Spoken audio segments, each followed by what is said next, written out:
Hola, bienvenidos y bienvenidas. Esta semana en su programa Tus Derechos vamos a platicar con dos expertas y un experto sobre diversidad y pluralismo informativo. Este es un tema que nos importa a todos, particularmente por los beneficios que obtenemos cuando existe diversidad de voces en los medios de comunicación y en las fuentes de información que utilizamos cotidianamente. En primer lugar, presento a Nacheli Ramírez Hernández, quien es especialista en investigación educativa y ejercicio de la docencia por la Universidad Nacional Autónoma de México. Cuenta con un diplomado en planeación y otro en gobierno local, seguridad y justicia de la Escuela de Estudios Superiores de Policía de Colombia. Desde noviembre de 2017 preside la Comisión de Derechos Humanos de la Ciudad de México y actualmente funge como presidenta de la Federación Mexicana de Organismos Públicos de Derechos Humanos. Bienvenida, Nacheli. En segundo lugar, presento a John. Gracias, encantado que estés por acá.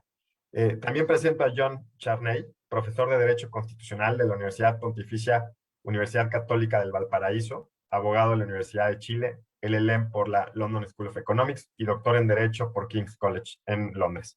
Su principal línea de investigación es la libertad de expresión y la libertad de prensa, sobre la que ha publicado múltiples artículos académicos en revistas especializadas. Es autor del libro The Illusion of the Free Press. Bienvenido, John. Muchas gracias, Roberto, por la invitación. Es un placer estar hoy día, además, con Nacheli y con Viridiana. Gracias a ti por estar acá. Y finalmente presento a Viridiana García Martiñón, oficial nacional de Comunicación e Información de la UNESCO en México. Ella es licenciada en Ciencias de la Comunicación, con especialización en periodismo y maestría en estudios políticos y sociales. Se ha desempeñado en la investigación social, enfocada al tema migratorio, la docencia y el periodismo. Durante los últimos 7 años ha trabajado en la ONU, en la Oficina de la Alta Comisionada de las Naciones Unidas para los Refugiados y en la Organización de las Naciones Unidas para la Educación, la Ciencia y la Cultura. Actualmente tiene a su cargo el sector de comunicación e información de la UNESCO. Bienvenida. Gracias, Roberto. Un gusto estar aquí. Gracias por la invitación y compartir este espacio con Nacheli, con John y contigo. Pues encantado de que estés por acá. Y Nacheli, me gustaría empezar la conversación contigo y que nos dijeras, así en términos generales, cuál es la relevancia de la libertad de expresión y de una información diversa y plural en una sociedad democrática.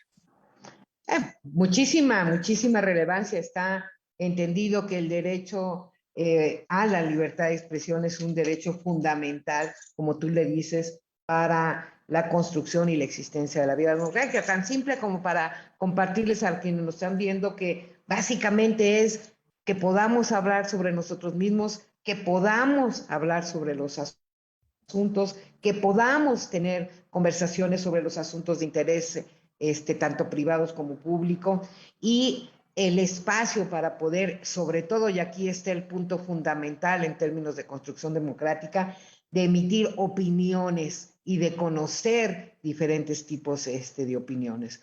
No podríamos hablar de un sistema democrático si no hablamos de una colectividad cuyo fundamento es exactamente el intercambio de opiniones, el intercambio de creencias y el intercambio de ideas. Y en esa lógica, la importancia de la diversidad y el pluralismo informativo es de gran relevancia para exactamente hacer realidad el cumplimiento de este derecho, que es el derecho a la libertad de expresión. Así es. Bueno, pues la libertad de expresión, como ya bien lo dijiste, es uno de los pilares, ¿no?, de un sistema democrático. Y sobre esto, John, me gustaría también que continuaras, digamos, ahondaras también con la idea que ya nos dio como introductoria Nacheli. ¿Por qué, digamos, también en un sistema democrático cobra relevancia, por ejemplo, la libertad de expresión como un mecanismo de rendición de cuentas, como un mecanismo de crítica al poder, etcétera? ¿Qué otras funciones tiene la libertad de expresión? Bueno, dentro de un orden democrático, la libertad de expresión cumple múltiples funciones, ¿no? Nacheli ya nos indicaba la importancia que en la discusión pública puedan participar las distintas visiones que existen en una sociedad.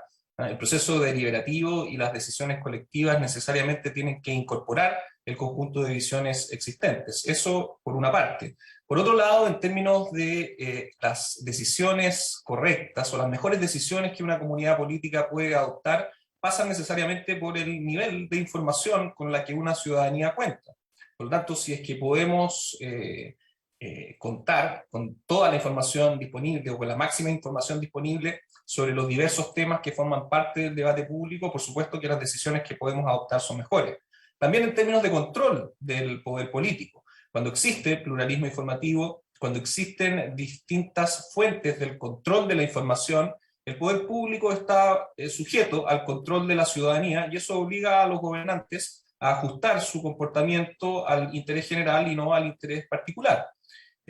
La libertad de expresión, por otro lado, también desde la perspectiva del sistema democrático, permite distribuir lo que se llama el poder comunicativo, el poder de las comunicaciones entre diversos agentes. Y eso también es muy importante porque la concentración del poder de las comunicaciones en pocas manos, evidentemente que produce efectos contraproducentes para un sistema democrático. Así es, y bueno, apuntabas ya sobre lo que va a girar básicamente el programa del día de hoy, porque apuntabas sobre esta necesidad de la diversidad y el pluralismo en voces, digamos, en la esfera pública, que están discutiendo sobre temas que nos interesan a todos. Y Viridiana, para quien nos escucha, ¿qué entendemos? ¿De qué estamos hablando cuando hablamos de diversidad y pluralismo informativo? Gracias, Roberto. Pues bueno, quiero enfatizar que no puede haber la garantía del derecho de libertad de expresión y el derecho a la información en un país si no hay pluralismo y diversidad en los medios de comunicación y desde los medios de comunicación. El pluralismo y la diversidad son condiciones necesarias e imprescindibles para un ejercicio pleno de la libertad de expresión y del derecho a la información que van vinculados, ¿no? Tanto por lo que refleja en cuanto a la cantidad de voces y expresiones que idealmente deberían ser incluyentes y donde las personas puedan encontrar representatividad, como por la importancia y la responsabilidad que los mismos medios tienen para la difusión de información. Son estos dos aspectos que han tocado Nacheli y yo, ¿no? En el actual contexto en el que vivimos, donde los avances tecnológicos permiten una mayor oferta de información a través de plataformas digitales, donde también estos medios tradicionales han tenido que irse adaptando a esta nueva realidad, esta reflexión sobre la diversidad y la pluralidad en el ecosistema de medios mexicano cobra una importancia fundamental, porque aquí hablamos no solamente de medios públicos y privados, también están los medios indígenas y comunitarios que forman parte de este ecosistema nacional de medios, ¿no? Que han tenido un proceso de reconocimiento e inclusión que ha tomado años, pero que de hecho está continuando. En este sentido, la importancia de hablar de diversidad y pluralidad en los medios también tiene que ver con una promoción activa del desarrollo mediático por parte del Estado, ¿no? Es una tarea necesaria que debe buscarse justo para evitar concentraciones, vidas, asegurar la pluralidad y transparencia de la propiedad, del contenido de medios públicos, privados, comunitarios, el grado de acceso otorgado a todos los sectores de la sociedad, especialmente a las personas más vulnerables, ¿no? Para poderse acceder a información y hacerse escuchar. Cierro con esta idea de que este sentido de pluralidad y diversidad en los medios es crucial para que la ciudadanía tenga acceso a derechos, a conocimientos, debates, perspectivas para la toma de decisiones comunitarias, individuales y sociales, y también es una herramienta de empoderamiento para el ejercicio de otros derechos fundamentales. Así es, y bueno, Nacheli, ya Viridiana nos ha anunciado uno de los obstáculos ante la diversidad y el pluralismo, que es cuando hay una concentración de los medios de comunicación. ¿Cuál es el problema, digamos? ¿A qué nos referimos? ¿Qué estamos hablando cuando hablamos de concentración de los medios de comunicación? Pero además, ¿cuál sería el problema de que estén concentrados? Digamos, hay un enfrentamiento ahí entre la diversidad y la pluralidad con la concentración. ¿Y a qué nos referimos con esta concentración? Pues básicamente nos referimos a lo que es el sentido monopólico, ¿no? Es decir, de la monopolización no nada más de los recursos, sino de la información. Entonces tiene solamente, es contrario a la libertad de expresión, contrario a sus fundamentos, el que tengas esta concentración, porque entonces ya no estás hablando de diversidad en las opiniones, no estás hablando de que finalmente estamos hablando de un mecanismo dinámico en donde hay ida y vuelta y tiene que haber como un gran, muchos elementos que estén en juego y que estén a la vista de no nada más de los usuarios, sino de quien está escuchando también. Esa es una parte muy importante. Cuando decimos un elemento fundamental de entender la libertad de expresión es entender que tenemos el derecho a emitir nuestras opiniones, también eso tenemos que verlo en la contraparte. Tenemos el derecho a que nos escuchen, ¿no? Y en esa lógica, cualquier sentido que sea que nos coloque sobre una sola voz, ¿no? Sobre un solo referente, es limitativo exactamente del cumplimiento de este derecho y del tránsito. De ahí la importancia de la diversidad y del pluralismo informático. Gracias, Nacheli. Yo me gustaría que ahondaras también sobre esta misma idea que Nacheli expuso. Hay, digamos, concentración también, digamos, en la propiedad, pero también podría haber digamos, una única voz, que no hubiera diversidad, digamos, en términos reales, ¿no? Que hubiera la misma línea de expresión en los distintos medios de comunicación. ¿Podrías ahondar un poco más, por favor? Sí, efectivamente, ¿no? Cuando hablamos de la diversidad, cuando hablamos del pluralismo, cuando hablamos de la libertad de expresión, en general todos tendemos a coincidir que son valores muy importantes y necesarios en las sociedades democráticas. Sin embargo, cuando entramos a definir el contenido de cada uno de estos conceptos, nos encontramos con que existen diferencias sustantivas dentro de nuestras sociedades sobre el significado de cada uno de ellos.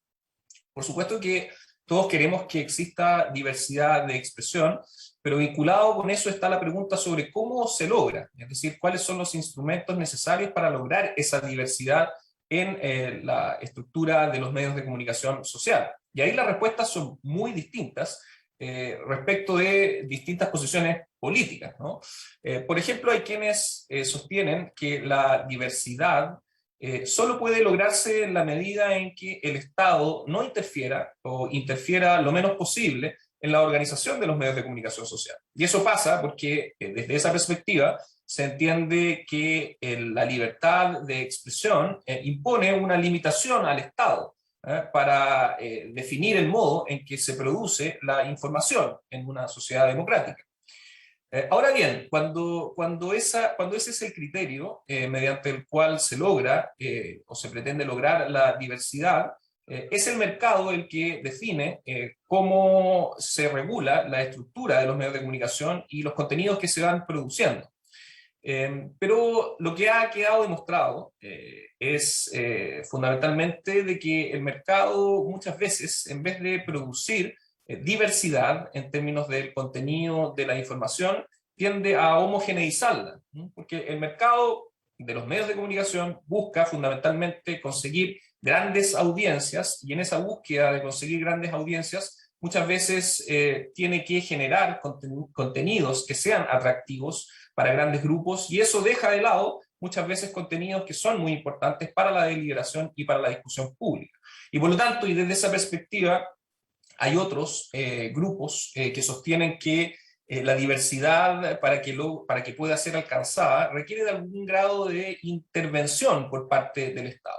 Y ahí existen diversos mecanismos, ¿no? Que van desde reglas vinculadas a estimular la competencia en los medios de comunicación social, la creación de medios de comunicación social que no estén inspiradas exclusivamente bajo las lógicas del mercado, por ejemplo, medios de comunicación social de carácter público, también fórmulas vinculadas a estimular ciertos contenidos que son de interés público, como por ejemplo permitir o abrir espacios o cuotas dentro de la producción de contenidos informativos que fomenten temas de interés público, en fin. Ahí hay diversas modalidades que han sido adoptadas por distintos ordenamientos jurídicos y que tienden a corregir en alguna medida los problemas que el mercado tiene para generar diversidad de contenido. Muy interesante esto que nos dices, John, y abondaremos, yo creo, en el siguiente bloque sobre experiencias comparadas que te merezcan, digamos, la atención. Antes de irnos al primer corte, Viridiana, ya John ponía sobre la mesa, digamos, un atisbo de los distintos modelos que existen, ¿no? Una concepción a veces solo de libertades negativas, de libertad de expresión, digamos, de que el Estado lo que tiene que hacer es no interferir en ese mercado de las ideas, y que va a ser el propio mercado el que se regule, y los otros como consumidores de alguna manera vamos a decidir qué tipo de información debe existir en ese mercado. Pero también hay una otra visión en la que el Estado tiene que interferir, digamos, para regular de alguna manera o para establecer condiciones del pluralismo informativo. Sobre este punto, digamos, ¿cuál es la visión del derecho internacional? Tú que eres experto en derecho internacional, ¿cuál es el modelo, por ejemplo, que desde tu punto de vista la Corte Interamericana de Derechos Humanos ha defendido sobre el papel que el Estado, si debe o no tener algún papel el Estado en esta generación de pluralismo informativo. Sí, bueno, creo que es importante también que tomemos en cuenta que este ecosistema de medios es, o sea, en cada país es diferente, ¿no? En México tenemos un contexto muy particular, en donde tenemos hablantes de 68 lenguas indígenas, ¿no? Donde tenemos contextos donde la radio comunitaria indígena sigue jugando un rol y un papel fundamental, ¿no? Identitario, de preservación de la lengua, de vida cotidiana. Entonces, ahí sí creo que tenemos que tomar estos elementos en cuenta, ¿no? La UNESCO, por ejemplo, ha desarrollado indicadores de desarrollo mediático, informes que se han realizado en otros países. De hecho, nosotros estamos por sacar el informe que se ha realizado en México durante los 2 años anteriores, que bueno, un desafío fue justo que se realizó durante pandemia, entonces todas las consultas tuvieron que hacerse de manera virtual, pero que nos da una muy buena fotografía del estado de las cosas, ¿no? De esta fotografía del ecosistema mediático que nos puede dar como luz sobre qué es lo que está pasando. En el caso de México, bueno, las concesiones para radios comunitarias e indígenas pues dependen del Estado, ¿no? Entonces, por eso creo que es importante que muchas veces se tiene que hacer caso por caso el análisis o el estudio, pero bueno, o sea, lo que sí es un hecho son estas obligaciones que los estados adquieren, ¿no? En su momento, cuando firman tratados y convenios internacionales, y en este sentido, por ejemplo, en la Asamblea General de Naciones Unidas, en septiembre de 2015, los países miembros adoptaron por unanimidad la Agenda 2030, ¿no? La cual guía las políticas de desarrollo nacionales y globales durante 15 años, que van a cerrar justo en 2030. Y bueno, la Agenda 2030 incluía 17 nuevos objetivos de desarrollo sostenibles, todos con metas muy específicas. Entre ellos está la meta del Objetivo de Desarrollo 16.10, la cual obliga a los países firmantes a garantizar el acceso público a la información y proteger las libertades fundamentales de conformidad con la legislación nacional y los acuerdos internacionales, ¿no? En este sentido, este compromiso universal de garantizar el acceso a la información representa un reconocimiento por parte de la comunidad mundial de que este principio es un derecho básico. Y bueno, a finales de 2016, 109 de los 193 Estados miembros de la ONU ya habían adoptado leyes que garantizaban el acceso público a la información.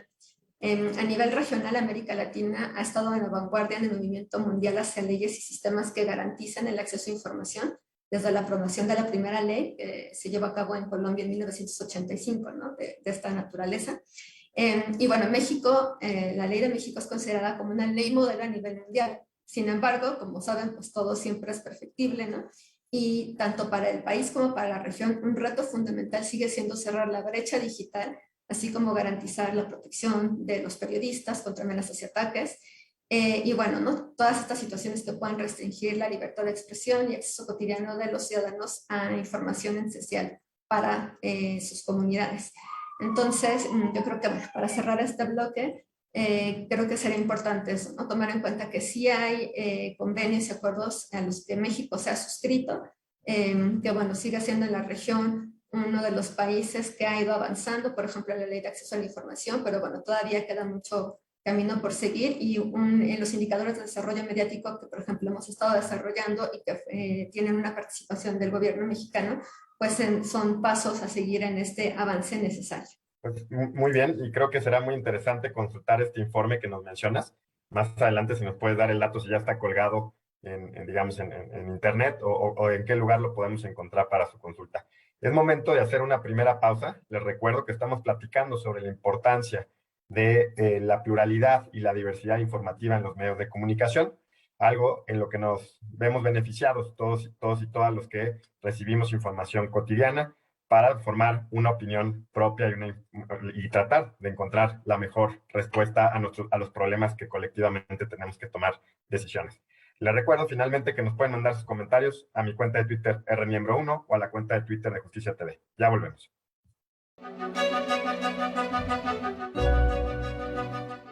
Ya estamos de regreso en su programa Tus Derechos. Estamos platicando sobre la importancia de la diversidad y el pluralismo en los medios de comunicación y en otros ámbitos a través de los cuales obtenemos información como ciudadanos y ciudadanas, pero a la vez también como los medios a través de los cuales nosotros nos expresamos. Nacheli, cuando se habla de este tema de la diversidad y el pluralismo, es muy importante, digamos, darles voz de alguna manera a los grupos en situación de vulnerabilidad.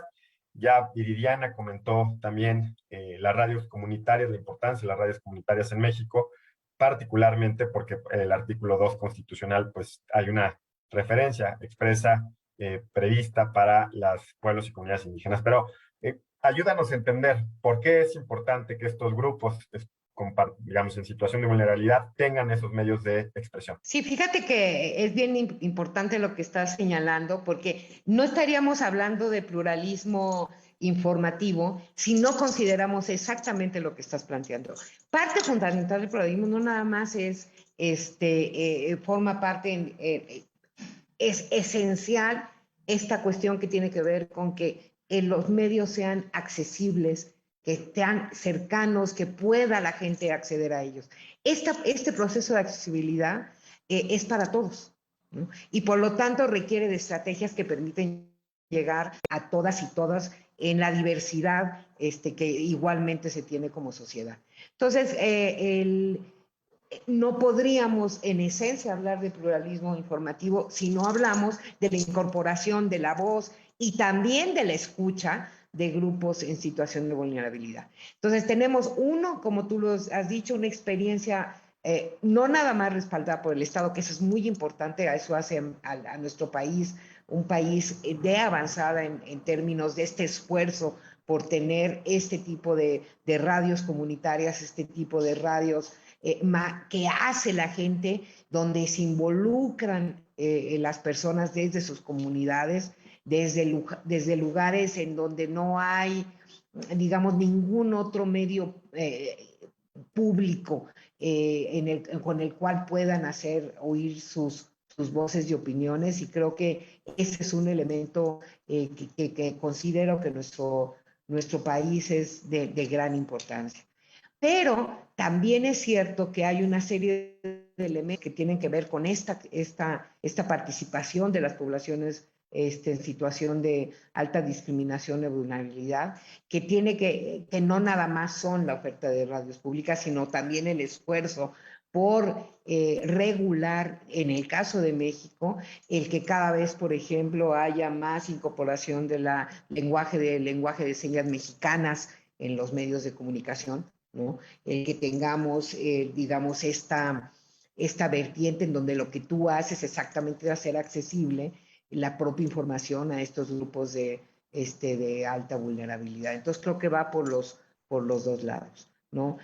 La otra parte es cómo los proteges, ¿no? Y nada más con eso lo voy a dejar ahí para luego comentarlo, y es, por ejemplo, cómo proteges hoy por hoy ante los discursos de odio a poblaciones altamente vulnerables, como pueden ser las de la diversidad sexual, por hablar de algunas, ¿no? Pues podemos volver sobre ese tema en una siguiente ronda de preguntas. Ahora, John, me gustaría que fuéramos a otro lado, digamos, también muy importante, pero que es la esfera digital. Ahora juega un papel fundamental digamos, en la conformación de la opinión pública. Hay problemas también de polarización, digamos, hay diversas cuestiones, pero esta diversidad y pluralidad, ¿cómo nos acercamos a ella? ¿Cómo la pensamos, digamos, ya no en los medios de comunicación tradicionales, sino en la esfera digital? Sí, bueno, esto es un tema gigantesco, ¿no? De partida, el surgimiento y la consolidación de los medios de comunicación digital y de Internet en general fue en un comienzo muy bienvenido desde la perspectiva de la diversidad y el pluralismo, sobre todo porque, bueno, evidentemente que Internet permite que la diversidad logre encontrar canales que antes simplemente no existían a través de los medios de comunicación analógicos, ¿no? La prensa, por ejemplo, requiere de grandes recursos para poder implementarse, y después la televisión y la radio son medios que funcionan bajo estructuras reducidas, de espectro radioeléctrico que es reducido, y por lo tanto no permiten una gran diversidad desde la perspectiva de la propiedad de los medios y también desde la perspectiva de los contenidos que pueden transmitirse. Y en ese sentido Internet fue una muy buena noticia, ¿eh? Y se piensa en un comienzo que los problemas de diversidad y pluralismo gracias a Internet pueden acabar. Pero lo cierto es que muchos de los problemas que ya existían en las estructuras de medios de comunicación social analógico se reproducen con Internet. De partida, muchos de los grandes medios, no sé si en México es el caso, pero me imagino que sí, porque en el mundo en general ha sucedido así, que los grandes medios de comunicación social, en la prensa, fundamentalmente, que existían durante el mundo analógico, después se trasladan hacia el espectro digital y pasan o siguen siendo los medios de comunicación principales. Por otro lado, en términos de diversidad, si bien es cierto que hoy día es posible acceder a muchísima más información de la que antes podíamos acceder, se ha producido dentro de la esfera digital también una gran concentración en la propiedad, entre otras cosas, de los buscadores, de los servicios de Internet, que de alguna manera funcionan como filtros que determinan cuáles son los contenidos o cuáles no son los contenidos a los que podemos acceder o a lo que es más fácil acceder. Por otro lado, la competencia que también se ha producido por acaparar el financiamiento por la vía del avisaje, ha producido enormes problemas, fundamentalmente a lo que se refiere al periodismo investigativo. En ese sentido, la diferencia en términos de la producción de los contenidos de información se ha modificado enormemente, ¿no? Hoy día los medios de comunicación social tienen que estar permanentemente mostrando información. Como hay más competencia, el financiamiento de la producción de información ha disminuido. Por lo tanto, hay menos periodistas produciendo más información que la que antes se ha producido, que la que antes se producía, y eso impacta, por supuesto, en el contenido de la información que se produce. Y finalmente, por otro lado, hay un fenómeno que también ha sido muy estudiado, y que es que las tecnologías digitales operan bajo modelos de negocios que hacen que los usuarios reciban contenidos que se ajustan a sus propias inclinaciones políticas, ideológicas, culturales, que han manifestado a través de los gustos que expresan en los medios de comunicación social. Y eso es muy complejo desde la perspectiva del pluralismo, porque el pluralismo supone el enfrentamiento de ideas, el espacio en el cual podemos, a pesar de nuestras diferencias, lograr discutir e intercambiar nuestros puntos de vista. El Internet produce cámaras de resonancia que impiden aquello, y finalmente recibimos información que calza con nuestros gustos, que calza con nuestras ideas, y eso disminuye la calidad del debate. Así es. Y este es un tema que, Viridiana, pues es un problema, ¿no? Digamos, la polarización por un lado, porque pues si escuchas normalmente a la gente que piensa como tú, pues no intercambias, no debates con las posiciones contrarias, y bueno, se tiende a polarizar el espectro, ¿no? De las personas que piensan de manera diversa. ¿Y qué es esto de lo que ya nos adelantaba John de la cámara de resonancia, el filtro burbuja? Cuando hablamos de eso, ¿a qué nos estamos refiriendo? Sí, pues justo a estos retos, ¿no? que vienen implícitos con los desarrollos de tecnología, ¿no? Cuando hablamos de acceso a información y contenidos de interés público, pues justo, ¿no? Hablamos de medios tradicionales, medios digitales, y bueno, también está esta cuestión, como lo mencionaba John, la parte de los algoritmos, ¿no? Evidentemente hay muchas funciones de los algoritmos, ahí tenemos también el tema de inteligencia artificial, que por ejemplo la UNESCO sacó el año pasado una recomendación, ¿no? sobre qué es lo que se debe de hacer cuando hablamos de inteligencia artificial en los diferentes países como recomendaciones para poder empezar a entrarle al tema, porque la inteligencia artificial está de lleno metida en las empresas, ¿no? En las empresas de medios y bueno, en todas las funciones de información, desinformación y demás. Yo creo que aquí es un punto importante para poder enfatizar esta necesidad de que es fundamental que los ciudadanos en todo el mundo desarrollen y refuercen competencias en materia de adquisición mediática e informacional para poder emitir juicios, no tomar decisiones, tener un pensamiento crítico frente a un desarrollo de información, que la información es un bien común, pero también nos enfrentamos a un contexto en donde hay saturación de información, ¿no? Lo vimos durante la pandemia, por ejemplo, estos mensajes y múltiples puntos de vista que muchas veces la gente no tenía esta facilidad para poder identificar qué información viene de una fuente confiable y cuál no. Entonces yo creo que es muy importante también tomar en cuenta esta parte, ¿no? Creo que entre los retos de estar hablando de acceso a información y contenido de interés público en este momento histórico es esto que ya tocaba también yo ahorita, ¿no? O sea, hay desafíos preexistentes a esta viabilidad de los medios de comunicación, ¿no? O sea, con la pandemia, por ejemplo, se agravaron considerablemente la parte pues, económica y financiera de algunos medios. Lo vimos con los periodistas, por ejemplo, que desarrollan temas de investigación. O sea, el periodismo de investigación estaba muy reducido porque pues, se le dio como una prioridad al diarismo, ¿no? En la pandemia.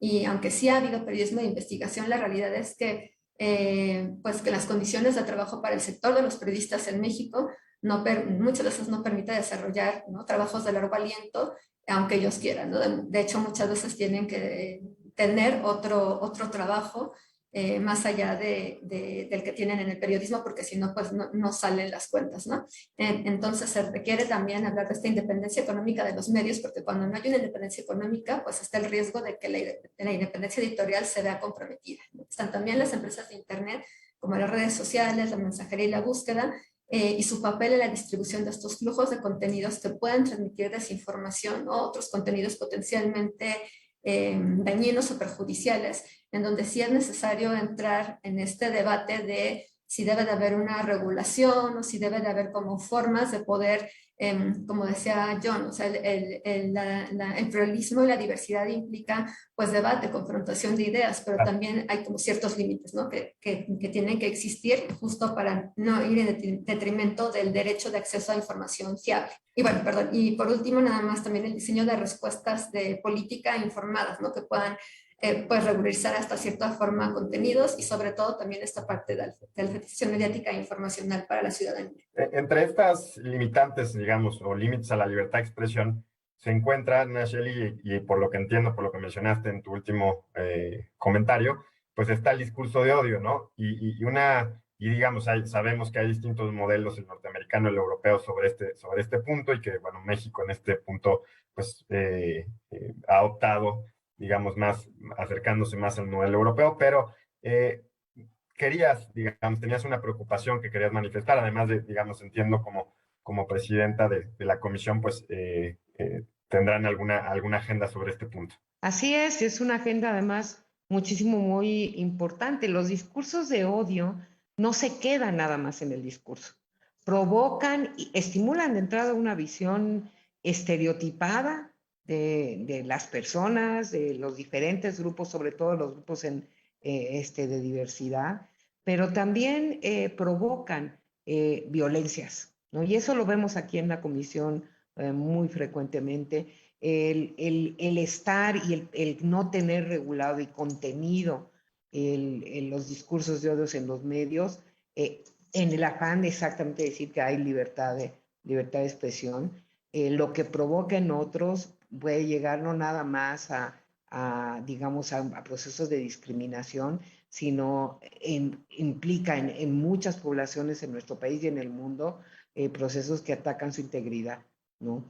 Tenemos en México, no es la excepción, todavía presente, sobre todo en comunidades trans, en comunidades de la diversidad sexual, un fuerte peso de estos discursos en la lógica de su derecho a una vida libre de violencia. Entonces creo que aquí, en lo personal, la agenda de la comisión apoya el que se vayan desarrollando cada vez más políticas públicas y normativa que permita llegar, sí, al esquema común, el esquema para nosotros, el esquema el que hay que seguir es el esquema europeo, ¿no?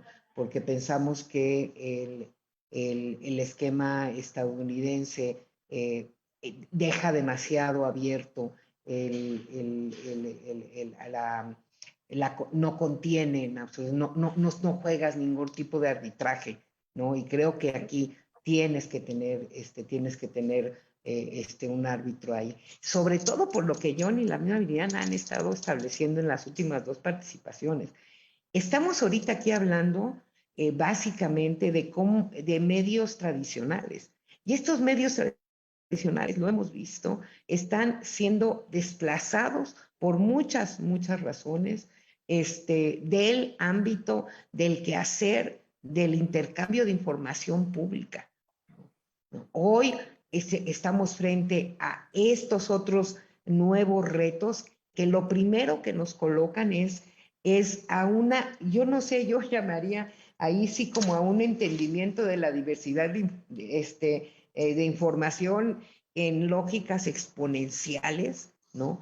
de un crecimiento brutal y de unos retos para poder regular o poder y dejar sentir la presencia del Estado en estas lógicas de intercambio muy fuerte. Ya los mencionaron ellos igual, estamos hablando de algoritmos, estamos hablando de las burbujas, estamos hablando de estas cajas de resonancia, de muchísimos temas que están ahí, que van a ir desde nuestro punto de vista creciendo muchísimo más y ponen en jaque a la larga, no nada más el derecho y la manera en que ejercitamos nuestro derecho a la libertad, sino también el cómo se articula a otro tipo de derechos Claro. de otra escala, ¿no?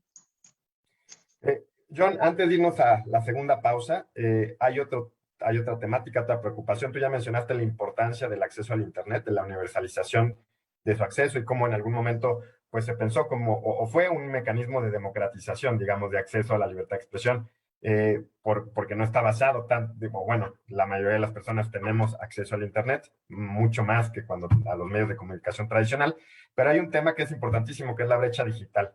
¿Y cómo solucionar eso? ¿Cuáles son, digamos, vías que tú consideras oportunas para, digamos, intentar reducir esa brecha digital? Ahí sí. Respecto a la brecha digital, uno puede identificar también dos momentos muy importantes. Un primer momento en el que la brecha digital está vinculada con el acceso a Internet. En el mundo occidental, esa brecha ha ido disminuyendo desde la perspectiva del acceso con el tiempo, ¿no? Hoy día, el desarrollo de las tecnologías han permitido, a través de la banda ancha, de la telefonía celular y de por otras vías, han permitido que muchas más personas puedan acceder a Internet.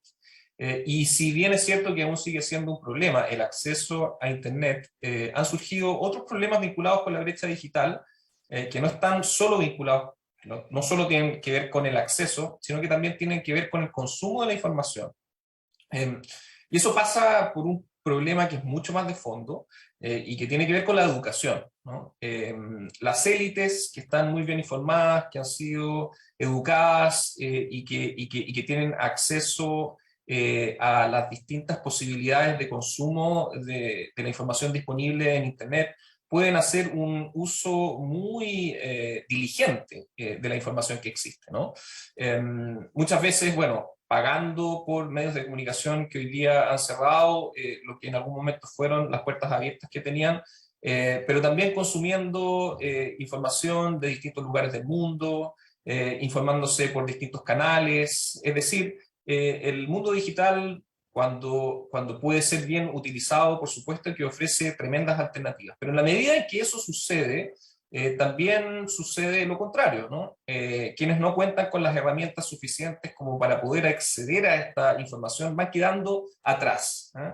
Y se van incrementando las desigualdades que existen entre aquellos que gozan de la mejor información disponible y quienes no logran simplemente acceder a ella. Ese círculo se cierra a través de otro instrumento que está ya muy instalado en nuestras comunidades políticas, y que es la comunicación a través de las redes sociales. Hoy día Twitter es una red social que logra marcar agenda y pauta política.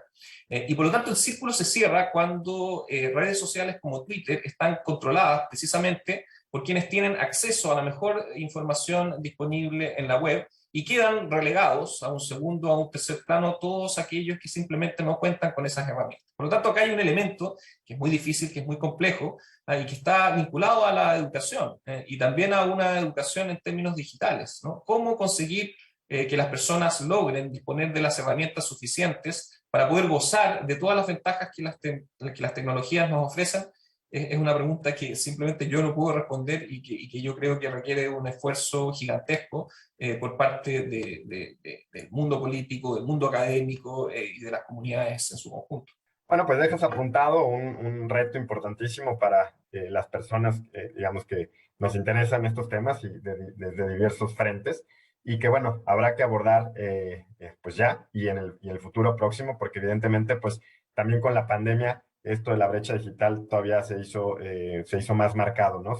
Digamos, sus consecuencias, sus efectos se hacen todavía más tremendos para muchas personas y sobre todo para niños y niñas que no tienen acceso a Internet o que tienen, y como dices, pues no tienen las herramientas para seleccionar debidamente la información. Les recordamos a quienes nos escuchan que estamos platicando sobre un tema importantísimo en una sociedad democrática como es la diversidad y la pluralidad en los medios de comunicación y también en la esfera digital. Ya regresamos. Ya estamos de regreso en su programa Tus Derechos. Estamos platicando con dos expertas y un experto sobre la diversidad y la pluralidad informativa. Importantísimo, tema importantísimo para una sociedad democrática. Viridiana, en este tema, pues es importante, como en muchos otros que tocamos aquí en el programa de Tus Derechos, pues la subrepresentación que existe actualmente de las mujeres en los medios de comunicación y que por tanto pues tiene sus consecuencias, tiene sus efectos para esta diversidad y pluralidad. ¿Qué reflexión te merece esto? Y bueno, sí, es un tema muy importante, sobre todo por estos contextos de violencia, ¿no? Que en los últimos años, sobre todo en la pandemia, se identificaron. Hay un informe de la UNESCO que habla específicamente sobre violencia contra mujeres periodistas y trabajadoras de los medios de comunicación, ¿no? Durante este tiempo. Entonces creo que es importante sí tomarlo en consideración porque también en los medios de comunicación evidentemente hay muchas mujeres trabajando, pero hay subrepresentación tanto en los cargos, ¿no? Hay diferencias salariales, ¿no? Sigue estando por romperse este techo de cristal también en este ámbito como en muchos otros, a nivel no solo país, región, sino a nivel mundial. Pero bueno, creo que es importante también tomar en cuenta los esfuerzos que se han hecho desde diferentes redes como para combatir esta parte, ¿no? Por ejemplo, aquí en México, hace unos años nació una radio comunitaria, es la primera radio comunitaria feminista, ¿no? Violeta Radio, que es justo, ¿no? Una forma de poder hacer un contrapeso y poder ir ganando esta representatividad, estos papeles, ¿no? Que están ahí, que se están jugando, pero que muchas veces quedan un poco invisibilizados. Pero es importante seguir trabajando el enfoque de género tanto desde los medios de comunicación como adentro, ¿no? De las propias redacciones, de las propias empresas. Un enfoque que nosotros hemos estado impulsando mucho es justo esta parte, ¿no? De cambiar estas narrativas cuando hablamos de mujeres, porque no solamente son las mujeres que trabajan en los medios, las periodistas, ¿no? Las trabajadoras de los medios, sino también cómo se está narrando a la mujer desde los medios de comunicación, ¿no? Necesitamos seguir trabajando, seguramente Nacheli estará muy de acuerdo, en romper con estos estereotipos, con estos titulares, ¿no? Donde la violencia feminicida, por ejemplo, no se le nombra como tal, ¿no? Entonces yo creo que es también un cambio de chip que es progresivo, va a ser un proceso, pero que es muy importante que se tome justo en cuenta en este ecosistema de medios, ¿no? Que tiene que ser diverso, plural, independiente, ético y con un enfoque de género. Es por lo que nosotros como UNESCO México estamos trabajando, impulsando cuando estamos trabajando en este sector de comunicación e información. Y bueno, un poco vinculándolo con el módulo de preguntas anteriores, pero no quería dejar de mencionarlo, en esta necesidad de estos grupos vulnerables que muchas veces quedan fuera, obviamente están las mujeres, pero también tenemos que hablar como de grupos específicos, ¿no? O subgrupos, como por ejemplo podrían ser las mujeres migrantes, refugiadas, solicitantes de asilo, desplazadas internas, ¿no? Que tienen necesidades diferentes de acceso a información, también de ser representadas en los medios, por ejemplo, y bueno, obviamente también los otros grupos que ya han hablado, ¿no? Hablantes de lenguas indígenas, también, pues, sí, claro, las mujeres que están trabajando en los medios, pero o sea, el tema de la violencia contra la mujer es tan fuerte que creo que es un punto muy importante de seguirlo considerando cuando estamos hablando de cómo debemos de trabajar este ecosistema de medios y estos lineamientos, ¿no? De hacia dónde deben ir los debates, ¿no? Tanto de los especialistas como de las ONGs, como de los mismos trabajadores de los medios. Pues muy bien, y no sé, Nacheli, si quieres ahondar un poquito en esto, creo que podría ser interesante. Sí, fíjate que Viridiana tocó puntos muy importantes. Uno, lo que ya habíamos venido comentando con relación exactamente a la inclusión en su diversidad de grupos altamente discriminados. Y en el caso de mujeres, un poco ahondar en lo que ella estaba planteando a partir de lo que nos dejan, los datos que nos deja el proyecto de monitoreo mundial de medios en América Latina. Fíjate que plantean solamente el 3% de la información que se da en los medios en la región tiene y está relacionada con el género, ¿no? Cuando lo hacen además, que es cuestiones de violencia, feminicidios, lo hacen básicamente con sesgos, con estigmatización, básicamente entonces con una nula perspectiva de género. El promedio de la presencia de mujeres como sujetos de noticia en América Latina es solo del 26%, ¿no? Y el de las personas trans es del 1%. Ahí lo que Viridiana decía, ¿no? El cómo tenemos además que hacer cortes interseccionales, ¿no? Básicamente también, y ella lo planteaba, el hecho de que todavía más o menos hay paridad entre la participación en los medios de mujeres y hombres. Sin embargo, cuando te vas, por ejemplo, a quienes son los opinadores, los que hacen opinión, ¿no? Los que son los columnistas, opiniólogos, ¿no? Solamente el 10% son mujeres y el resto son hombres, ¿no? Y esta doble relativización en cuanto a la discriminación y la violencia, pues ella ya lo dijo en las coberturas de las marchas de mujeres, de todo este tipo, pues es muy común verlo. Creo que en esa lógica tendríamos que retomar y hacer pedagogía en nuestro país con lo que es el derecho de las audiencias. Creo que no hemos hablado de eso todavía ahorita aquí, pero ha estado ahí presente, y es que tenemos una normativa en México que es muy avanzada, ¿no? Los lineamientos generales para la defensa de las audiencias, todavía muy recientes, son del 2016, ¿no? En donde uno de los principios, naturalmente, es la transversalidad en la visión de derechos humanos, pero también en el interés superior de los niñas, las niños y los adolescentes, que no los hemos mencionado aquí, y también deberían estar en esta lógica, y la igualdad de género, que era lo que estábamos comentando, ¿no? Pues sin duda tendremos que tener otro programa para los temas que nos quedaron pendientes. Antes de irnos a la última ronda de conclusiones, John, en alguna de tus intervenciones mencionaste que hay diversidad, digamos, distintas formas de promover este pluralismo informativo y esta diversidad. Mencionaste televisiones públicas, regulación, etcétera. Digamos, alguien que estuviera interesado, que nos escucha, decir, quiero ver cuál es una de las experiencias comparadas que tal vez, en la opinión de un experto, considera que es donde hay que voltear a ver, ¿no? ¿Dónde crees que es interesante echarse un clavado para estudiar un poco más sobre este tema? Sí, bueno, hay dos grandes modelos antes de entrar en sistemas propiamente tales. Lo que se llama, en primer lugar, el modelo del pluralismo externo, que pone atención en la estructura de los medios de comunicación social, fundamentalmente en cómo los medios de comunicación, cómo la propiedad de los medios de comunicación social se encuentra distribuida en una sociedad. El punto de vista estructural parte de la premisa que si es que la propiedad de los medios está bien distribuida, entonces se va a producir una diversidad en términos de contenidos, porque cada uno de los propietarios de alguna manera va a comunicar contenidos que sean afines con sus propias posiciones políticas, ideológicas, culturales, en fin, ¿cierto? Por lo tanto, una buena distribución en principio asegura diversidad. Eso se opone a lo que la literatura conoce como el pluralismo interno. En el pluralismo interno, que es un poco más escéptico, ya voy a explicar por qué, del pluralismo estructural, lo que obliga es a que los medios de comunicación social internamente, es decir, cada uno de ellos sea capaz de expresar la diversidad social existente. Eso se logra, por ejemplo, a través de directorios de medios de comunicación social, en los que participen personas que representen distintas posiciones o visiones. Y en ese sentido, la línea editorial del medio de comunicación social no necesariamente va a ser una línea editorial partidista o comprometida con un interés o con una visión en particular, sino que necesariamente va a reflejar la diversidad social existente, ¿cierto? ¿Cuáles son los problemas del primer gran modelo, del modelo del pluralismo estructural? El pluralismo estructural en general se defiende por quienes son muy escépticos respecto de cualquier tipo de interferencia estatal en la regulación y en la estructura de los medios de comunicación social.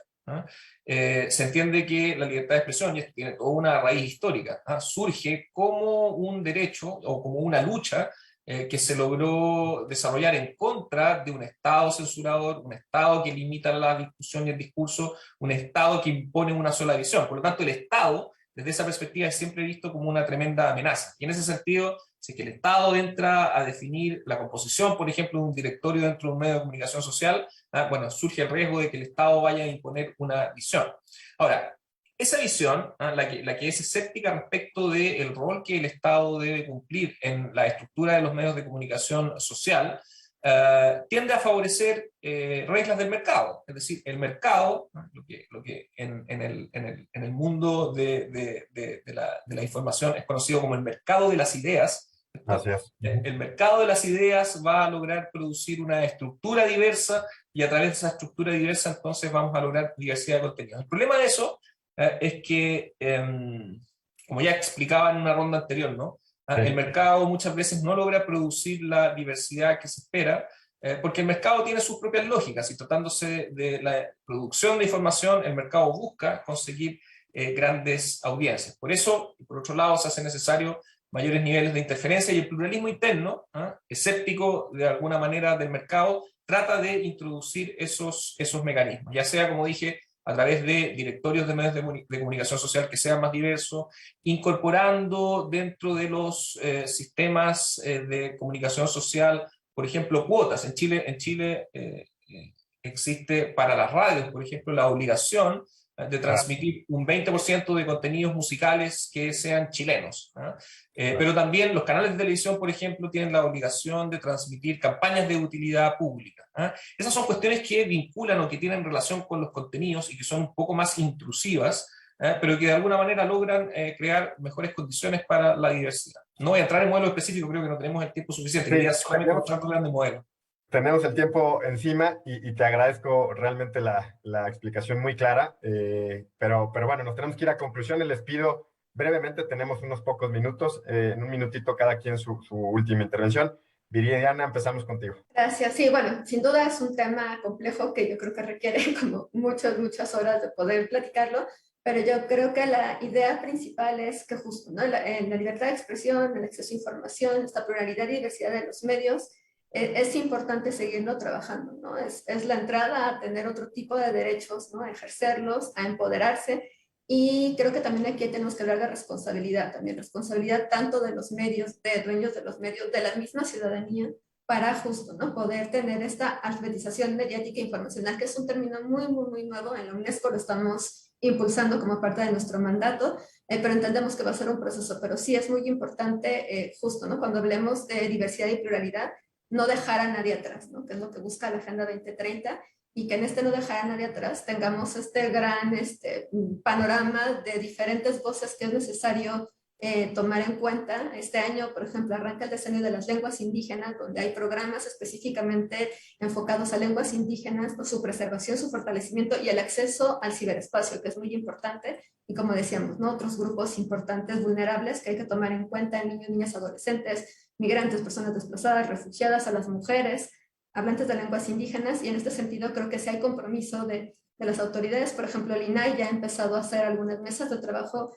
con respecto a acceso a información vinculado específicamente a grupos vulnerables. Entonces, bueno, creo que vamos caminando, y que las experiencias de otros países, como lo que nos contaba John, son importantes para considerar en nuestro ecosistema mediático. Pues muchas gracias, Viridiana. Nacheli, es tu turno. Creo que, como dice Viridiana, esta discusión es como apenas entrarle. Creo que es importantísimo el meterlo en una agenda de discusión más con mayores audiencias, con mayor gente, para entender la importancia exactamente de la libertad de expresión como un derecho que implica y que tiene referencia con muchos otros derechos.